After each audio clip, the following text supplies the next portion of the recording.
Boa noite. Graça e paz. Tudo bem? Tudo bem? Dá um abraço aí, um beijo quem está do teu lado.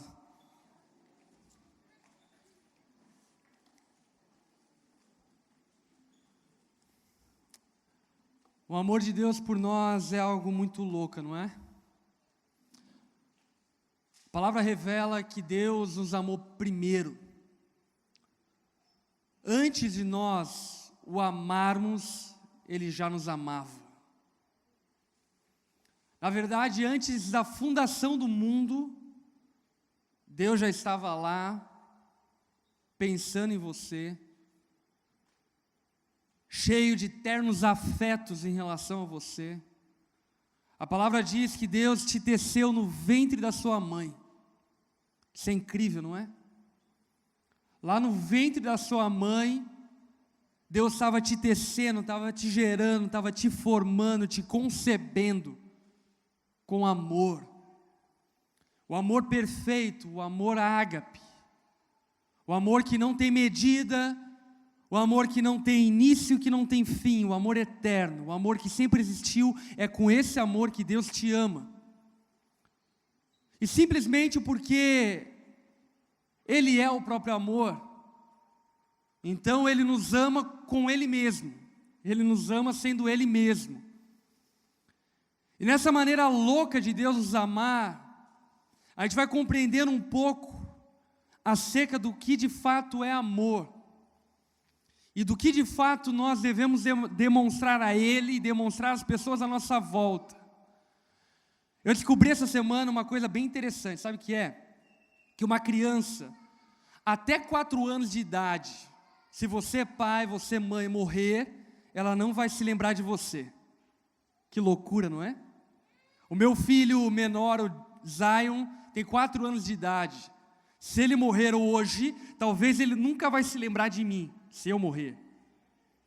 Se ele morrer, é evidente. Se eu morrer, ele não vai se lembrar de mim, cara, isso é fadídico, não é? Porque, cara, eu troquei a fralda daquele moleque. Ele vomitou em mim. Teve uma vez que ele mijou na minha boca. Essas coisas acontecem, estava trocando ele, enfim, estava com a mangueira solta lá, né? E de repente começou a mijar na minha boca, cara, nojento. Aí eu dei banho nele, corri para a Unimed com ele sangrando à noite porque tinha caído da cama. Caiu da escada na minha casa, que eu tinha uma escada que não levava nada, mas tinha escada. E ele caiu daquela escada, enfim, todo ensanguentado, levando. Cara, eu amando meu filho. E esse piá, esse moleque de 4 anos de idade, se morrer hoje, se eu morrer hoje, ele não vai se lembrar de mim? Não é fadídico isso, cara? E o amor de Deus por nós é semelhante ao amor de um pai, que não ama esperando algo em troca, que não ama esperando uma reciprocidade. Mas a grande verdade é que se no amor não houver reciprocidade, também não há relacionamento. Se eu amo meu filho e ele não me amar, o fato de ele não me amar impede que nós nos relacionemos com amor, com afeto. Se você ama o seu marido e ele não te amar, por mais que eu duvide disso, não existe relacionamento, não existe afeto. O amor de Deus por nós precisa ser recíproco, no sentido de nós também o amarmos, e assim estabelecemos um relacionamento com Ele. A palavra diz, lá em Mateus, no capítulo 21, versículo 22, versículo 37, o seguinte: ame o Senhor, o seu Deus, com todo o seu coração. Repete comigo, coração. O coração é o centro dos afetos. O coração é o lugar aonde nós sentimos. O coração é o lugar onde nós nos apaixonamos. O coração é o lugar aonde saem os elogios. O coração é o lugar aonde saem os carinhos, os abraços. Eles procedem do coração. E o que a palavra está nos dizendo é que nós devemos amar a Deus com todo o nosso coração, com todo o nosso afeto. Sabe por quê? Porque Ele também nos ama com todo o seu afeto. Ele nos ama com ternos afetos, como diz a palavra. Ele nos ama de maneira afetuosa, de maneira carinhosa.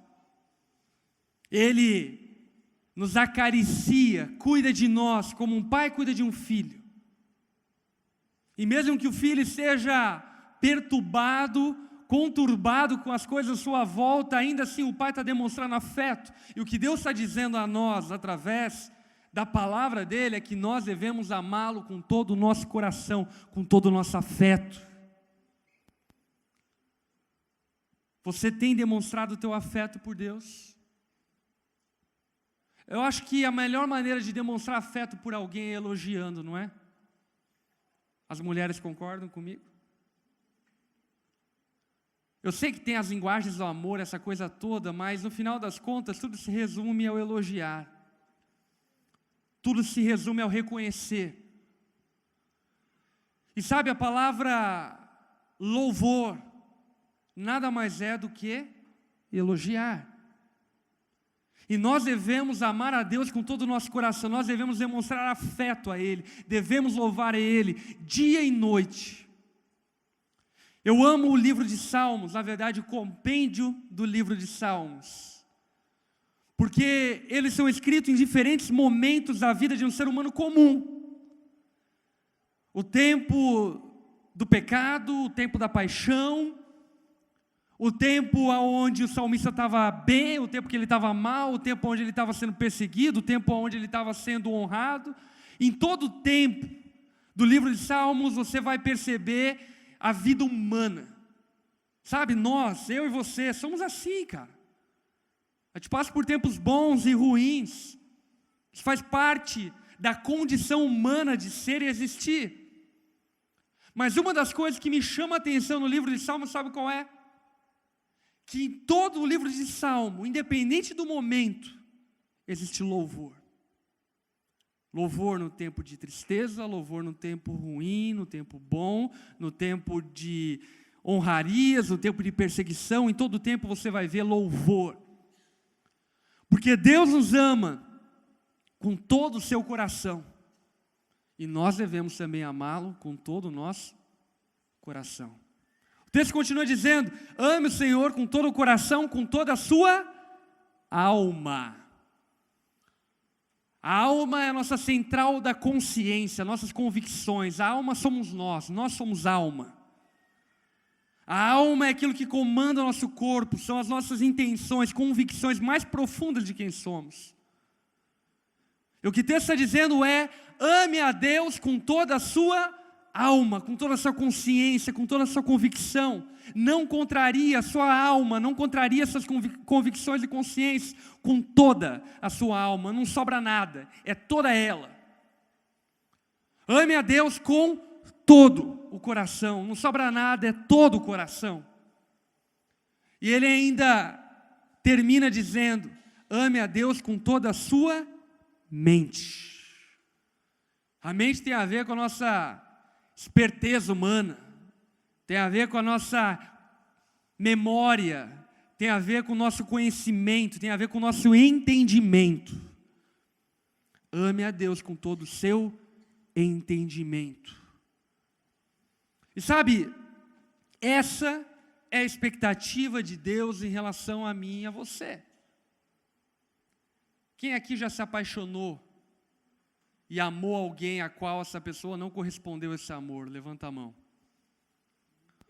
Chato, não é? Paixão de escola. Quem nunca teve, né? É a mulher da minha vida. Já estava pensando em como ia casar, como ia entrar no casamento. E a menina nem sabia quem você era. Deus, Ele nos ama com todo o coração, com toda a sua alma, com todo o seu entendimento. E nós devemos amá-lo com todo o nosso coração, com toda a nossa alma e com todo o nosso entendimento. Amém? Talvez você esteja ouvindo isso e fique pensando, o que isso tem a ver com mexe, o que isso tem a ver com casamento? Tudo. Tudo. Porque a âncora de um casamento saudável não é o amor do marido pela esposa, mas é o amor do marido por Deus. A âncora de um casamento saudável não é o amor da esposa pelo marido, mas é o amor da esposa por Deus. Porque um casamento que subsiste, um casamento que tem condições de continuar existindo, não é um casamento que coloca a condição de se relacionar em cima desse fundamento frágil que é o amor entre homens. Desse relacionamento instável que é o amor entre um homem e uma mulher. Um relacionamento que dura, um relacionamento que perdura, um relacionamento que vai para a eternidade, um relacionamento que cumpre até que a morte os separe, é o relacionamento que aprendeu a amar a Deus acima de todas as coisas. O alicerce do meu casamento com a minha esposa não é o meu amor por ela, é o meu amor por Deus. Eu amo a Deus e por isso eu amo minha esposa. Ela ama a Deus e por isso me ama. E por isso eu posso dizer com toda a convicção de que eu e ela vamos ficar juntos até que a morte nos separe, porque nós amamos a Deus. E sabe, talvez você falhou e tem falhado exatamente nisso.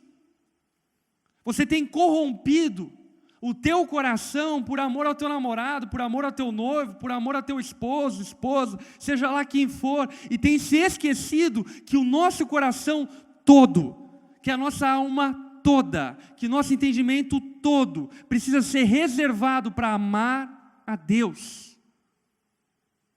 E como consequência desse amor a Deus, então eu estou apto e preparado para demonstrar meu amor à minha esposa. Porque no dia em que eu odiá-la, e isso acontece, eu vou continuar amando. No dia em que eu quiser divorciar, e isso acontece, eu vou continuar amando. Quantos estão entendendo? Deixa eu contar uma história bíblica para vocês, chocante. Está lá em 1 Reis, no capítulo 11. É o desfecho final da história de Salomão. Salomão era filho de Davi. E logo quando ele se tornou rei, ele teve um encontro com Deus. Ele pediu para Deus o seguinte: Deus olha para Salomão e diz: Salomão, peça qualquer coisa. Sabe o que Salomão pede? Eu quero sabedoria. Deus olhou para Salomão e falou: tu é o cara. Tu não me pediu dinheiro, tu não me pediu mulher, tu não me pediu fama, você pediu sabedoria. Você é um cara sábio. E aí Deus olha para Salomão e diz: porque você pediu sabedoria, eu vou te dar riqueza, você vai prosperar, você vai avançar, você vai ter uma vida incrível, Salomão. Porque você tem um coração reto diante de mim. Eu vou te dar sabedoria. E como produto da sabedoria, você vai ser feliz, você vai ser bem-aventurado. Sabe, você vai me servir em tudo. Salomão escreve Provérbios, e lá em Provérbios ele diz que o princípio da sabedoria é o temor a Deus. Quer ser sábio? Aprenda a ter medo de Deus. Medo, tipo, distante? Não, reverência, respeito. Sabe, porque muita gente leva a vida com Deus uma brincadeira. Deus é como se fosse um moleque, amigo da rua. Estou de mal, hoje eu não vou jogar bola. É Deus, irmão. A gente não está falando de alguém que a gente pode, num momento ou no outro, desfazer o relacionamento simplesmente. O princípio da sabedoria é o temor a Deus. E Deus deu sabedoria a Salomão. Resultado, ele prosperou em tudo que fez. Salomão era o cara. Mas sabe o que acontece? 1 Reis 11, versículo 1 em diante. Salomão amou muitas mulheres estrangeiras. Além da filha do rei do Egito, ele casou com mulheres etéias e com mulheres de países de Moabe, Amon, Edom e Sidom. Casou-se com elas, mesmo sabendo que Deus havia ordenado aos israelitas que não se casassem com mulheres estrangeiras. Salomão desobedeceu a Deus em plena consciência. Mesmo sabendo que Deus havia aconselhado que ele não se casasse com mulheres estrangeiras, Salomão fez isso. Salomão não seguiu o conselho de Deus. Porque elas fariam com que os corações dele se voltassem para outros deuses. Salomão casou com 700 princesas e também teve 300 concubinas. 1000 mulheres no harém de Salomão. 3 anos para fazer o rodízio na cama. Imaginou que loucura, velho? Salomão começou a carreira dele com temor, mas não aperfeiçoou a sabedoria dele e a transformou em amor. Porque se o princípio da sabedoria é o temor, o fim da sabedoria é o amor. Salomão começou com sabedoria, mas não transformou a sabedoria dele em amor. Não transformou o temor dele em amor. Amor a Deus. E ele deixou se corromper, porque, 1000 esposas. Imagine, velho. Cada mina com uma ideia. Umas meditando no canto, outros fazendo uns batuques muito loucos, os outros fazendo uns postes para deuses, outros adorando imagem. Imaginou que loucura esse era o harém de Salomão? Olha o que aconteceu. Elas fizeram com que ele se afastasse de Deus. Paralelo aqui. Quem aqui está casado? Você, mulher, pode ser a maior maldição do seu marido. Você, marido, pode ser a maior maldição da sua esposa. Você pode ser a pessoa que aproxima ele de Deus ou que afasta ele de Deus. Abra teu olho. As esposas de Salomão afastaram o coração dele de Deus. Por quê? Porque começaram a desdenhar do temor dele a Deus. Porque começaram a duvidar do temor dele a Deus. Porque começaram a questionar o amor, o temor dele a Deus. E o coração de Salomão foi esfriando, foi afastando. Sabe, ele não percebia mais a presença de Deus, ele não ouvia mais a Deus, ele não mais meditava nas Escrituras. Toda a sabedoria dele, todo o conhecimento dele se transformou em burrice. E quanta gente tem se tornado burra. Com toda reverência e respeito eu digo isso. Burra. Parece que esqueceu do que um dia soube. Parece uma criança de 3 anos que se esqueceu do amor do pai. Deu branco. Não é que deu branco.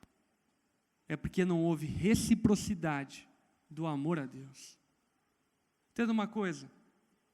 Toda caminhada com Cristo começa com temor. Mas ela precisa terminar no amor. Quando eu entreguei minha vida há 10 anos a Jesus, eu entreguei porque eu tinha medo de ir para o inferno. Mas hoje eu não me relaciono com Deus e não vivo uma vida com Deus porque tenho medo de ir para o inferno. Eu me relaciono com Ele, eu sou fiel a Ele, não desobedeço a Ele, tento me manter reto nos caminhos dEle, peço perdão quando eu erro, porque eu amo a Deus. Porque o temor desenvolveu sabedoria, e a sabedoria me mostrou que eu deveria amar a Deus de todo o coração, de toda a alma e de todo o entendimento, e não foi o que Salomão fez. Ele afastou o coração dele de Deus.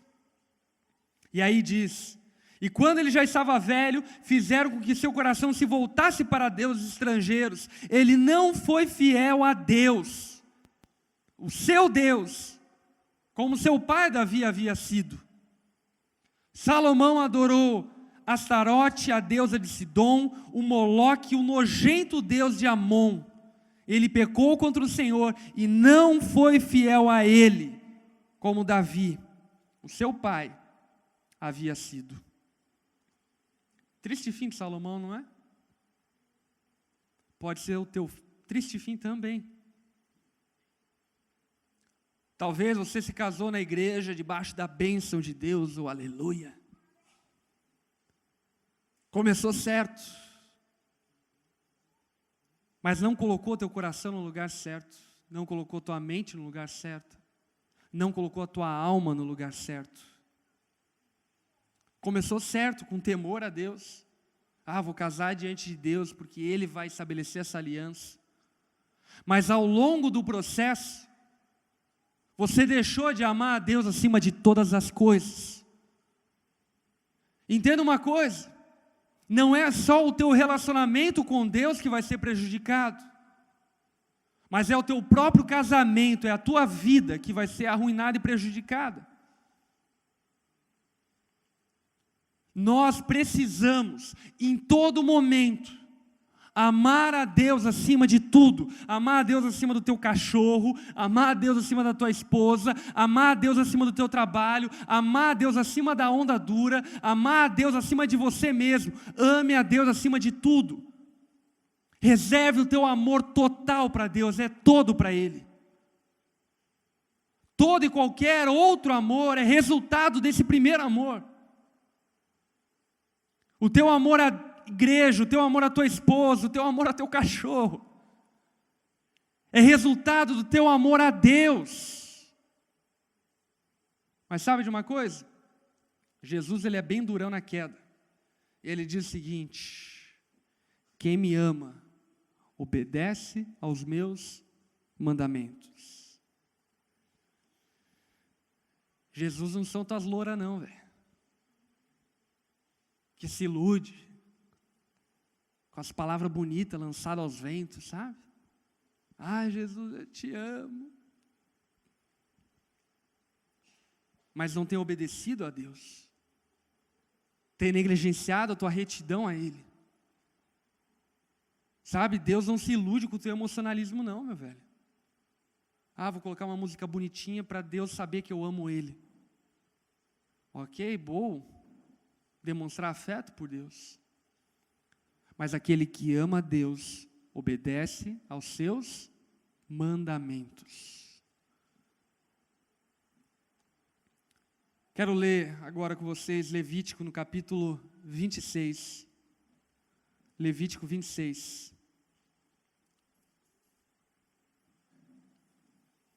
O Senhor Deus disse ao povo de Israel: não façam nenhum ídolo ou imagem, ou alguma coluna sagrada, ou pedras, figuras gravadas para adorar. Não faça nenhum ídolo. Não transforme o seu marido, a sua esposa, o seu cachorro, o seu lazer, a sua vida no seu ídolo. Não adore a quem não deve ser adorado. Não sirva a quem não deve ser servido. O teu amor à tua esposa, o teu amor ao teu trabalho, o teu amor à sociedade, o teu amor ao Brasil, precisa ser resultado do teu amor a Deus. Quantos estão entendendo? Não adore nenhum deles. Eu, o Senhor, sou o Deus de vocês. Guardem o dia do Senhor, o meu dia, respeitem o lugar onde eu sou adorado. Eu sou Deus. Se vocês obedecerem às minhas leis e os meus mandamentos, fazendo tudo o que eu ordeno, olha só, presta atenção, eu mandarei chuva no tempo certo. Bom, não é? Eu mandarei provisão no tempo certo, a chuva vai cair no tempo certo, no tempo adequado a chuva vai cair. A terra produzirá colheitas e as árvores darão frutas. As colheitas serão tão grandes, mas tão grandes, que vocês ainda estarão colhendo cereais quando chegar o tempo de colher uva. E quando chegar o tempo de colher uva, já é tempo de semear os campos. Haverá bastante comida para todos, e vocês viverão em segurança na terra. Eu darei a paz à terra de vocês, todos dormirão sossegados, e ninguém os assustará, pois farei desaparecer da terra os animais selvagens e acabarei com as guerras. Vocês vencerão os seus inimigos e os matarão. 5 de vocês derrotarão 100 deles, e 100 de vocês derrotarão 10.000 deles. Isso não é fantástico? Tem um texto, 2 Reis, capítulo 6, versículo 16. Deixa eu ler com vocês, cara, esse é um texto muito louco. É uma pira esse texto aqui. 2 Reis 6,16. Presta atenção nisso daqui. Eliseu disse: não tenha medo, pois aqueles que estão conosco são mais numerosos do que aqueles que estão com eles. Olha para quem está ao teu lado e diga isso. Aqueles que estão com vocês são mais numerosos do que aqueles que estão com os outros. Sabe por quê? O povo, os discípulos dele, estavam aterrorizados com o exército sírio, porque era numeroso, era muito grande. Aí olha o versículo 17. Então orou assim: ó Senhor, abra os olhos dos meus empregados e deixa que eles vejam. Deus respondeu a oração de Eliseu. Aí o empregado de Eliseu olhou para cima e viu que ao redor de Eliseu o morro estava coberto de cavalos e carros de fogo. Quando os sírios atacaram, Eliseu orou assim: Deus, faça com que esses homens fiquem cegos. E eles ficaram. Que coisa louca, não é? Aqueles que estão com você são muito mais numerosos do que aqueles que estão contra você. E eu não estou falando de gente humana, não é o seu GP. Eu estou falando do exército de anjos que estão ao derredor daqueles que obedecem a Deus, daqueles que amam a Deus. Eu estou falando sobre milhares e milhares de anjos que cercam aqueles que amam a Deus acima de todas as coisas. Continuando. Eu abençoarei vocês e lhes darei muitos filhos. Para muitos aqui isso não é uma boa notícia, não é? Cumprirei as promessas da aliança que fiz com vocês. As colheitas serão tão grandes que vocês precisarão jogar fora o trigo velho para terem onde guardar um novo. Morarei no meio de vocês, na minha tenda, vocês usufruirão da minha presença, eu não os abandonarei. Estarei com vocês dia e noite. De dia como uma nuvem, de noite como uma coluna de fogo, te guiando. Eu sou o Senhor, o Deus de vocês. Eu os tirei do Egito, para que vocês não fossem escravos dos egípcios. Eu os livrei da escravidão e o fiz andar de cabeça erguida. Sabe que essas promessas são reservadas para quem obedece a Deus. Se obedecerem aos meus mandamentos e guardarem as minhas leis, eu os abençoarei no campo, os abençoarei na cidade, os farei prosperar o fruto do seu cereal, do seu trigo. Quando você estiver colhendo uma coisa, já vai ter outra colheita, e quando começar a colher a outra coisa, já vai ter outra colheita. Deus há de abençoar aqueles que o amam acima de todas as coisas. A pergunta que eu te faço é: você quer ter um casamento? Você quer ter uma família abençoada? Você quer? Não é através do seu esforço que você vai ter. Não é através da tua labuta, do teu empenho. É óbvio que nós devemos trabalhar, mas não na nossa força, na força que provém de Deus. As bênçãos de Deus é resultado do nosso amor a Ele, acima de todas as coisas. Talvez você começou muito bem o teu relacionamento, mas o rio foi correndo, e esse ribeiro chegou numa curva de rio, sabe? Que fez com que você fosse para outra direção. Você abandonou o amor a Deus. Sabe, hoje é o último dia do tema Mesh. E eu queria reafirmar e afirmar isso para vocês. Um casamento bom, abençoado, não depende somente de você, esposa, de você, marido. Depende da bênção e do favor de Deus, que está sobre aqueles que o amam acima de todas as coisas, com todo o coração, com toda a alma e com todo entendimento. Você quer ter uma casa abençoada? Ame a Deus acima de tudo. Coloque Ele em primeiro lugar. Não crie falsos ídolos. Não adore a falsos deuses. Não estabeleça lugar de culto para pessoas e para coisas que não merecem culto. Deus acima de todas as coisas. Deus em primeiro lugar. E é dessa forma como se estabelece um lar abençoado, com fartura e com alegria, felicidade, sem cessar e superabundante. Amém.